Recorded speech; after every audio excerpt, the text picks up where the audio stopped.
The diplomatic vessel Harmony floated in the empty space between Earth's territory and the region controlled by the Krell Alliance.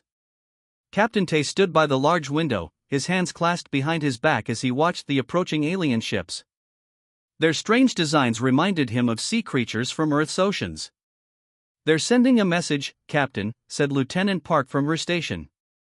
Her fingers moved quickly across the screen as she decoded the incoming transmission. The Krell Alliance had made contact with humanity 3 months ago. This meeting would be the first face-to-face discussion between the two species. Captain Tay felt the weight of responsibility on his shoulders. First contacts could go very wrong if either side misunderstood something. "Put them on screen," he ordered. The main display lit up with the image of the Davan ambassador. The alien had 6 limbs and eyes that shimmered with rainbow colors. Its mouth didn't move in sync with the translated words that came through the speakers. "Greetings, humans of Earth. We come in peace and friendship." Captain Tay gave the formal response he had practiced. "The people of Earth welcome the Krell Alliance. We look forward to peaceful relations between our peoples." The meeting went smoothly. The Davans seemed interested in trade agreements and cultural exchange. They asked many questions about Earth's technology but shared little about their own. Captain Tay noticed they often seemed to look down on human achievements, making comments about how quaint or developing Earth's technology was. Still, they were not hostile, just a bit condescending. For 2 days, the talks continued. The humans learned that the Krell Alliance consisted of 7 different alien species, with the Davans serving as their diplomats. Captain Tay found the information useful but noticed they avoided questions about their military capabilities. On the 3rd day, as Captain Tay prepared for another meeting, Lieutenant Park rushed into his quarters. "Captain, emergency transmission from Admiral Kim." The screen on his wall lit up showing Admiral Kim's face. The man looked like he hadn't slept, his eyes red and his uniform wrinkled. "Captain Tay, I have terrible news. Proxima Colony has been attacked." Tay felt his blood turn cold. "Attacked? By whom?" "The Krell Alliance military. They struck without warning." Admiral Kim's voice broke slightly. "The colony is gone. All 3 million colonists, dead." Captain Tay couldn't process the information at first. Proxima Colony was Earth's largest off-world settlement, a thriving community of families. "Are you certain it was the Krell?" "Yes. We have visual confirmation of their ships. They used some kind of energy weapon we've never seen before. The entire colony was vaporized." Tay's shock quickly turned to ice-cold anger. "I'll end the diplomatic talks immediately." "The Security Council has authorized a response," Admiral Kim said. "Deliver this message verbatim before you leave." Within the hour, Captain Tay faced the Davan ambassador again. The alien seemed confused by the abrupt meeting. "Has something troubled you, Captain?" "Your military forces have destroyed Proxima Colony," Tay said, keeping his voice level despite his rage. 3 million human beings are dead." The ambassador's prismatic eyes flickered. "I know nothing of this. There must be some mistake." "There is no mistake. I am ending these talks. All diplomatic relations with the Krell Alliance are severed." Captain Tay stood straight and delivered the official message exactly as instructed: "Your worlds will burn." He turned and left without another word. In the central command center of the Krell Alliance, General Mock received the report of the diplomatic breakdown with irritation.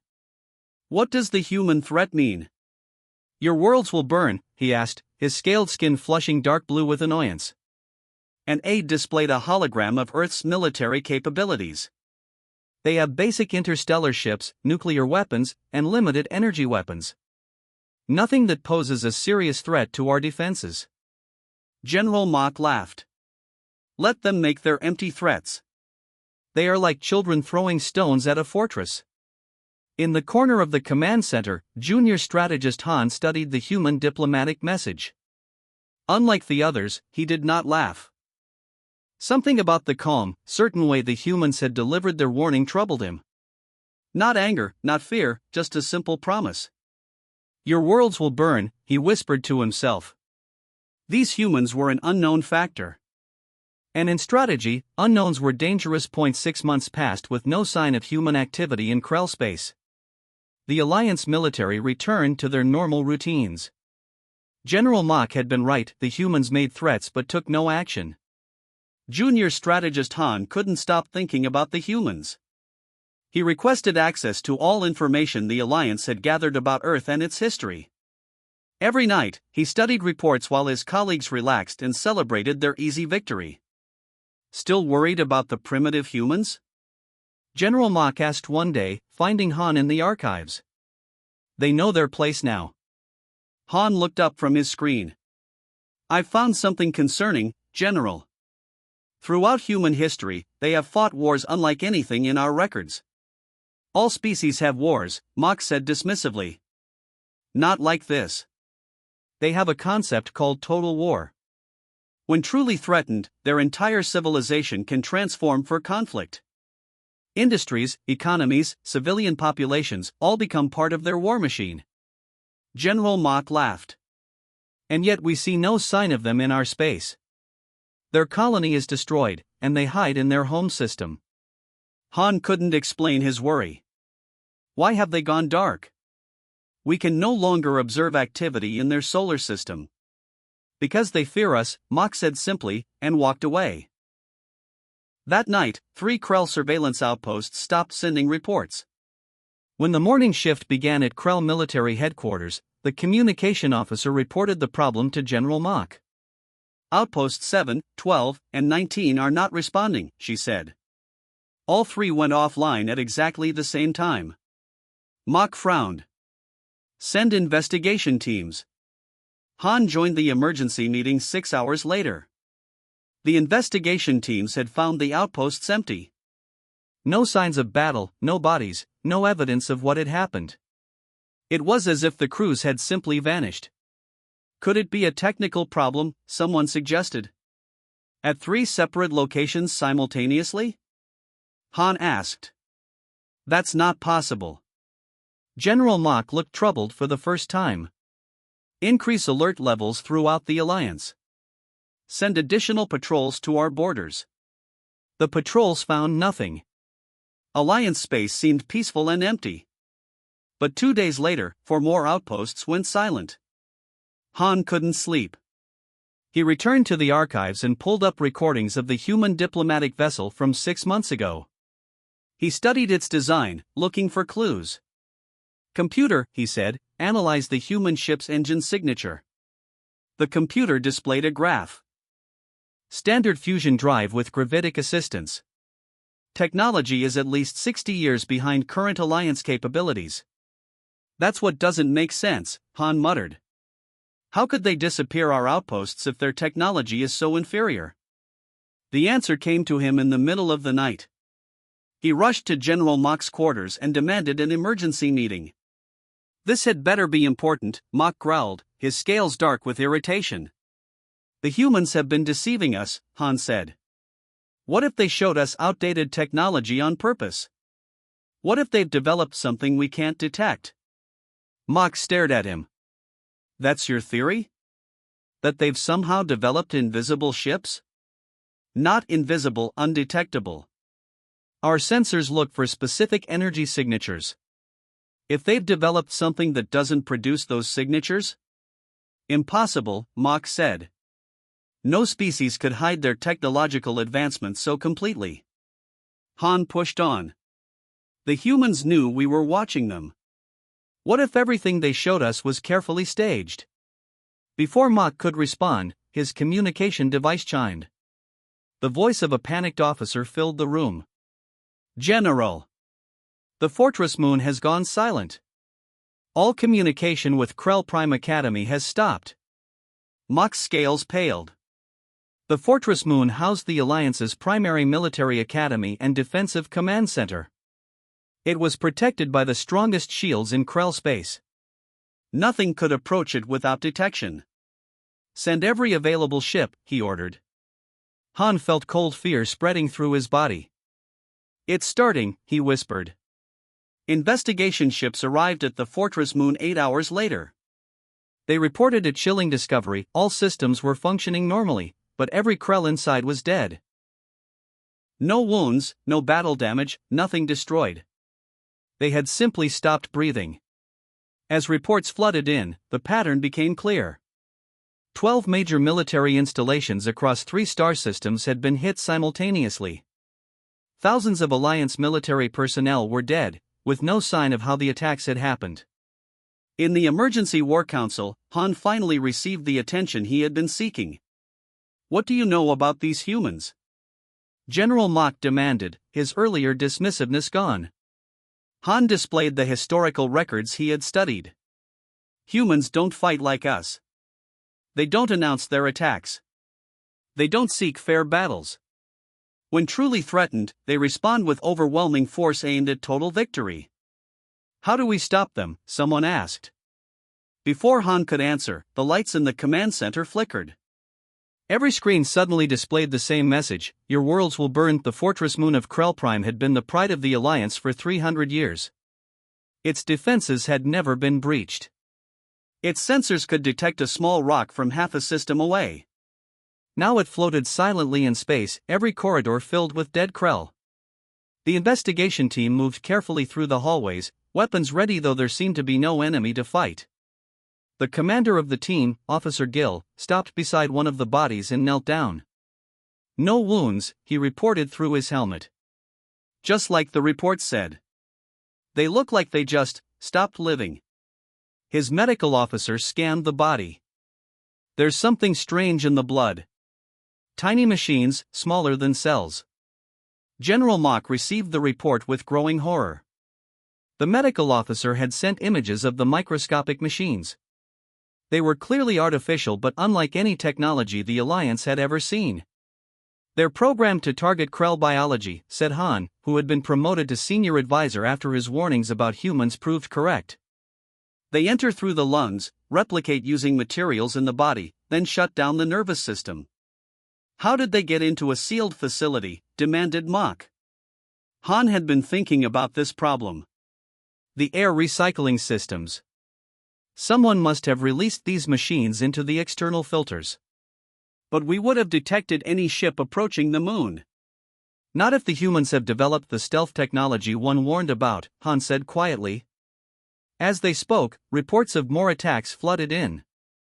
Military bases on 3 planets had gone dark. A shipyard had been found with all workers dead. 2 research stations reported their entire staffs had collapsed simultaneously. The highest council of the Krell Alliance gathered in their secure bunker beneath the capital city. The 7 leaders of the allied species sat in stunned silence as reports continued to arrive. "How is this possible?" asked the Davan leader, his prismatic eyes dim with fear. "There have been no battles, no ships detected, nothing on our sensors." Han stood before them, no longer the junior strategist ignored by his superiors. "The humans are fighting a war we don't understand. They don't want ship-to-ship combat. They're targeting our ability to fight back." "We have millions of soldiers," said the Morite representative, his stone-like skin grinding as he gestured. "Let them come and face us directly." As if in answer to his challenge, every light in the bunker suddenly went out. The emergency systems kicked in moments later, but something was wrong. All the screens in the room flashed with the same message: "Your worlds will burn." "They're in our systems," Han realized aloud. "They've hacked our entire defense network." The main display activated without anyone touching it. A map of Krell space appeared, showing hundreds of red dots at strategic locations throughout their territory. "Those are our defense installations," General Mach said, his voice shaking. "All of them." A human voice came through the speakers, calm and cold. "This is Admiral Lee of the Earth Fleet. We are now in control of your defensive grid. We can shut down life support in any of your installations. We can disable your ship's navigation systems. You are defenseless." The room erupted in panic. The Davan leader shouted for calm, but the other representatives talked over each other in fear. Han moved to the communication system. "This is Senior Advisor Han of the Krell Alliance. I wish to speak with you, Admiral. There was a pause, then, I'm listening. You've made your point. You could kill us all, but you haven't. You want something else. Tell us what it is. Another pause. Justice. 3 million humans died at Proxima Colony. We want those responsible. General Mock stepped forward. We can discuss terms. There are no negotiations, interrupted Admiral Lee. You will surrender those responsible for the attack. All of your military installations will be dismantled. Your fleet will be reduced to defensive capabilities only. That would leave us helpless against other threats, protested the Morite representative. You should have considered that before attacking our colony, replied the Admiral coldly. Han studied the map showing the locations of human forces. They had somehow positioned themselves throughout Krell space without being detected. How long had they been watching, planning? How had they mapped the entire defense network? Admiral, Han said carefully, I would like to understand something. The attack on your colony, was it the reason for your response, or just the excuse? A longer pause this time. What do you mean? Would you have eventually attacked us anyway? Was this inevitable? No, said Admiral Lee, his voice slightly softer. We wanted peace. We still do. But we will never again allow anyone to believe they can kill humans without consequences. The screen suddenly changed to show images of Proxima Colony before its destruction. Families walking in parks. Children in schools. A thriving human settlement that now existed only in recordings. Your worlds will burn, Admiral Lee said simply. Unless you give us what we want. The Emergency Council meeting of the Krell Alliance stretched into its third day. Leaders argued around the table while screens showed human ships positioned throughout their territory. The once mighty alliance now found itself completely vulnerable. We must negotiate, Senior Advisor Han insisted, his voice hoarse from hours of debate. The humans control our defensive systems. They can shut down life support on any of our planets. General Mock had been replaced by General Sung, a younger, less aggressive military leader. She studied the tactical displays with a grim expression. With what leverage, she asked. They hold all the advantages. They can destroy us at will. The Davan leader slammed his six-fingered hand on the table. How did this happen? How did they infiltrate every system without detection? Han had been developing a theory over the past several days. He looked around the table at the leaders, then asked the question that had been bothering him. The attack on the human colony, was it actually authorized by Central Command? Silence fell over the room. The leaders exchanged uncomfortable glances. What do you mean? Asked the Morite representative carefully. I've reviewed all the military orders from the past year, Han continued. I found no official authorization for an attack on Proxima Colony. So I wonder who actually gave that order? General Sung looked away. It wasn't Central Command. The revelation spread through the room like a cold wave. It was Commander Ju and his faction, General Sung finally admitted. They believed a show of force would establish our dominance over the humans. They thought destroying one colony would make humans submit to us. Han felt sick. 3 million dead because Commander Ju wanted to prove a point? He convinced enough captains to follow him, Sung said quietly. By the time Central Command learned of it, the attack had already happened. And no one told the humans this? No one explained it was an unauthorized attack? Han couldn't keep the anger from his voice. The Davan leader's skin flushed deep purple with shame. We feared appearing divided would make us look weak. Han stood up. I'm going to speak with the humans directly. This misunderstanding has gone far enough. It took 3 days of careful messages before Admiral Lee agreed to a direct communication. Han sat alone in a secure room, facing a screen that showed a human for the first time since the diplomatic meeting 6 months earlier. Admiral Lee was an older human with short gray hair and hard eyes. He wore a simple black uniform with minimal decorations. Senior Advisor Han, he said coldly. What do you want? To explain something important, Han replied. The attack on your colony was not authorized by the Krell Alliance. It was carried out by a rogue commander and his followers. Lee's expression didn't change. 3 million civilians. Men, women, children. Obliterated without provocation or warning. And now you claim it was a misunderstanding? Not a misunderstanding, Han said quickly. A crime. Commander Ju acted against orders. He believed destroying your colony would force humans to respect the Alliance. He was wrong, and his actions were criminal. For the first time, something flickered in Lee's eyes. You expect me to believe your government had no knowledge of this attack? They knew after it happened, Han admitted. They chose to hide the truth rather than appear divided. That too was wrong. Lee studied him for a long moment.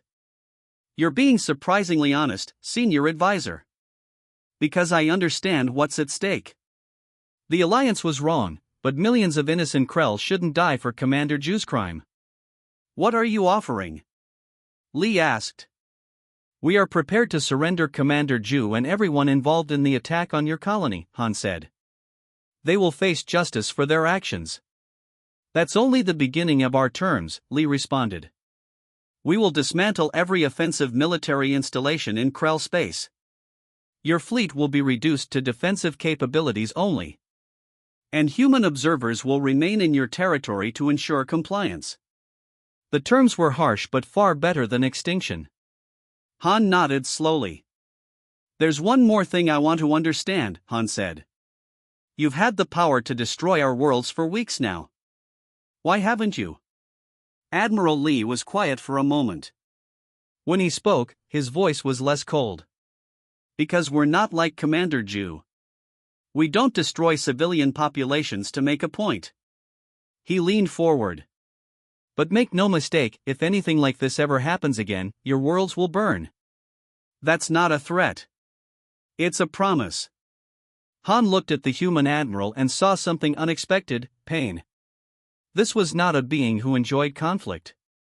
This was someone who had been forced into violence and hated the necessity of it.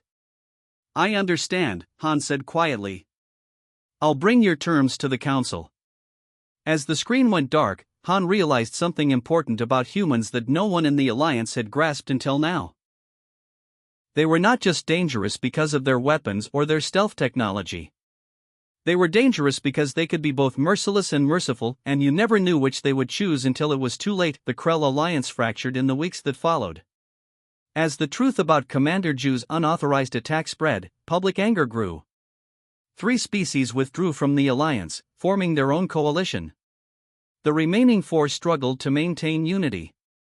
Senior Advisor Han, now leading the provisional government, oversaw the surrender of Commander Ju and 27 officers who had participated in the attack on Proxima Colony. They stood in a line on the landing pad as human ships descended from orbit. You've doomed us all, Ju spat at Han as human soldiers approached. They'll never be satisfied with just us. They'll take everything. Han watched silently as the prisoners were led away. He didn't know what justice the humans would deliver, but he knew it would be better than the alternative, the burning worlds they had promised. 5 months passed. Human observers established bases throughout former Alliance space. They monitored the dismantling of military installations and the conversion of warships to civilian vessels. Some Krell protested the humiliation, but most accepted it as the price of survival. Han received a message requesting his presence at a meeting with Admiral Lee. They met in a neutral facility, a space station orbiting an uninhabited world. Senior Advisor, Lee greeted him with a slight nod. Thank you for coming. I didn't think I had a choice, Han replied honestly. Lee almost smiled. You always have a choice. That's something I've come to appreciate about you. They sat at a small table. Through the viewport, Han could see both human and Krell ships keeping a respectful distance from each other.